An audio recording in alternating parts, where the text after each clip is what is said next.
People.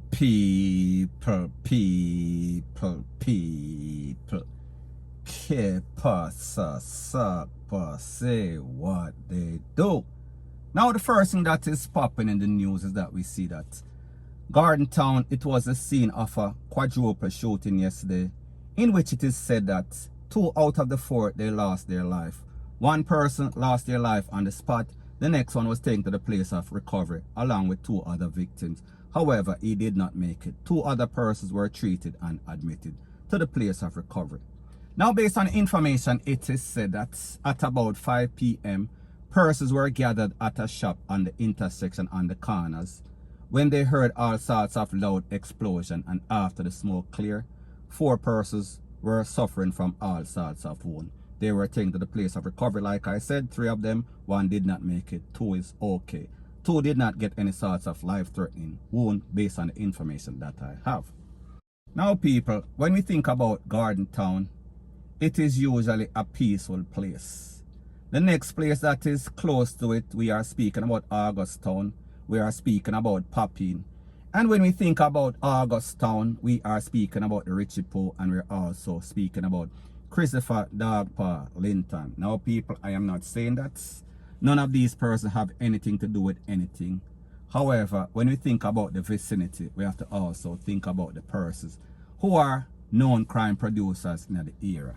So people may just say, do they have anything to do with anything? Because people, whenever we see any sorts of peaceful place broke out like a sore, we have to ask the question. We are not pointing any sorts of fingers. However, it always comes to our mind.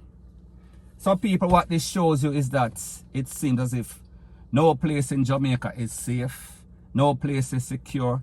No place is immune from any sorts of gang violence or any sorts of quadruple or double or triple shooting, because we see this was a perfect example that whenever you think that it is peace and safety, it is always a sudden destruction. Safety, it is always a sudden destruction. So anyways people, that is the latest as it pertains to that, and like me say, it is just my views and opinion. It is not the gospel. Your views and opinion can be respectfully different from mine, but let me know what you think in the comment section. Bless up. Now before I move to the next part of my video, please subscribe to my next channel. It is called Jamaica Dancehall Source, and people, I have started uploading news items on that channel, and I'll be pinning the link to that channel in the description of this video. And also, please subscribe to this channel, and when you subscribe, please press the notification bell or icon, and also press all in the option. Now the next thing that is popping in the news is an update about that young lady, Nicola Clark, that was burned up in Hanover. And people, I am going to let you listen to a couple of voice notes. The first voice note, it is going to be her mother, and the mother's name is Lolita Scarlett. And she is going to explain the situation that her daughter is in and what the doctors are saying. So people, take a listen, take a look, and then I'll give my piece. She's badly burned. So I wouldn't say she's good. She's badly burned. And the doctor said to me, we have to get her out now to save. They're just trying to do what they're doing to save her life, but we have to get her out now because they doesn't have a unit here also to take care of her. Yes. So the doctor is doing his best for her to leave. So people, based on what the mother of this lady is saying, she's in a very bad situation. She needs help like yesterday. So therefore, she needs to get out of Jamaica because Jamaica does not have any sorts of burn units.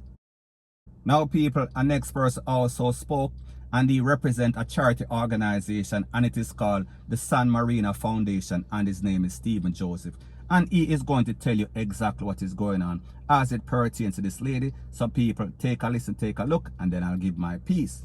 I contact one of our partners in the United States, and which is Trinity Air Ambulance, which they are actually getting the medical parole to fly her out to the hospital in the USA.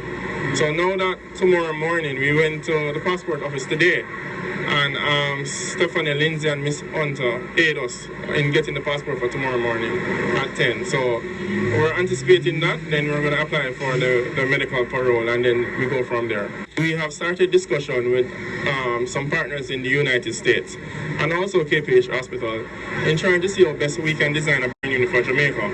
Now, we're going to need partners. We're going to need the private sector to come on board.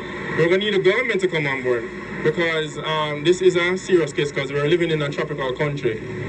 we're going to always have fire. There's nothing to aid patients who are because you know what the end results will be. So we're trying our best to aid Nicole Clark in this case. Now people, the good thing is that as it pertains to Jamaica, whenever anything makes the news and it is very bad, it is always highlighted in the news. It is always highlighted on social media, in blogs, YouTube, H3LL BRE. So therefore, there is always some sort of good Samaritans or some sort of charity organization that is willing to step in and also help. However, we should also get the help of the government, meaning the government of Jamaica, meaning we are talking about the Honorable Andrew Holness and his affiliates. So people, based on what this man is saying, his foundation, the San Marino Foundation, along with his affiliates in overseas, they are trying to get blood for this lady. And they're also trying to apply for some sort of medical parole. That means that she will get access to go overseas without going through the long drawn out process of getting any sorts of US visa. Because based on the information, it is said that she is supposed to be going to Jackson Memorial Hospital in Florida, where they have some sort of burn unit like Jamaica should. So therefore, he said that he met up with Stephanie Lindsay from the Corporate Communications Unit of the JCF, and they secured some sort of emergency passport. So people, that is always a good look. So people, based on what this man is saying, they are doing everything within their power to make sure that this lady is safe and secure, because based on the information from the doctors in Jamaica, they are just basically keeping her on a lifeline, because if she stays in Jamaica for any lengthy period, more than likely she is not going to make it. Now people, when we think about the situation as it pertains to Jamaica, that there is no sort of burn unit, and based on what this man is saying, he is making all sorts of calls, they are making all sorts of meetings, and they are trying to come up with some sort of burn unit in Jamaica, because based on the fact that Jamaica is a place that is located in the West Indies, in the Caribbean, and based on the fact that so many accidents, so many persons getting burnt up, so many persons needing assistance as it pertains to skin graft, H3LL BRE, we are speaking about demand and supply. So therefore, he is linking up with partners in the United States and private sector persons in Jamaica, and they are going to try to rectify the situation. Now people, remember when I spoke about this lady's situation, and I said that there was some cousin of the lady that was burned up, and they were opening some sort of GoFundMe, and they were asking for $500,000 towards her medical bill, transportation, for her leaving from Jamaica going to Miami, Florida, Jackson Memorial Hospital, to be specific. And I said that persons are supposed to be careful. And of course, whenever you give anybody any sorts of warning, there's always the knuckleheads that are going to say, allow the people and make them raise the money. People, I did not say that this lady does not deserve the money and she's not in a very bad situation. What I said specifically is that persons need to be careful and make sure that the money that they say that they want is actually being used going towards the purpose that it was intended for, meaning that this lady. So people, I say this to say that whenever anything happens like this in Jamaica, there is always somebody, once it goes on social media, once it is buzzing all over the news, there's always going to be some sort of charity organization, some sort of good Samaritan that is always going to step in and make sure that this lady gets the help she needs without the money. And people, I am not saying that the money is not important, and I am not saying that the money is not needed. However, people, like me say, just hold your horses and see what happens before you go ahead and you donate to certain organization, certain charity, certain GoFund, because the truth and the fact is that whenever you donate this money, and if that person eventually gets that 500,000, and then we hear say charity organization such as San Marino Foundation is helping, and they are not talking about any sorts of money. So people, me just try to tell you, be very careful, be very vigilant whenever you put out money out there, because people,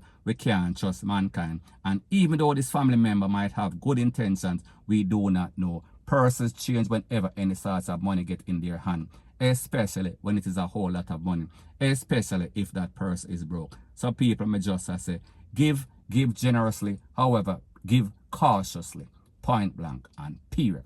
So anyways, people, that is my views on the whole thing as it pertains to that.